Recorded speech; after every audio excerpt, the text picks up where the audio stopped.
Le contexte, c'est Guerlain qui mène plusieurs actions en faveur de la biodiversité depuis longtemps. Donc elle crée une école pour des apicultrices, elle crée tout un mouvement de protection de l'abeille. Et là, elle travaille aux côtés de Yann Arthus Bertrand et de son fils pour créer une réserve naturelle dans la vallée de la Millière de 28 hectares.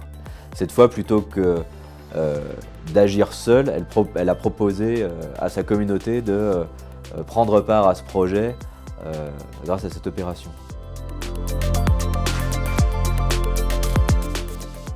On a mis en place une collection de NFT, donc 1828 CryptoBees, 1828 parce que ça correspond à la date de naissance de la maison Guerlain. Et on a mis en vente cette collection d'abeilles pour financer le réensauvagement de cet espace.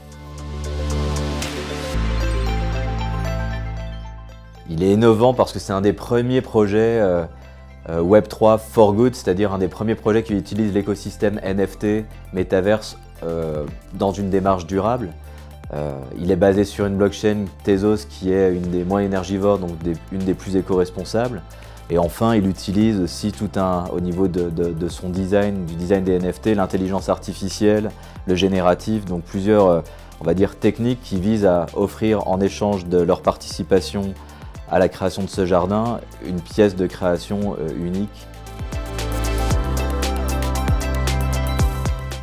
Les résultats premiers, c'était en tout cas de donner de la visibilité à un projet de Rewild.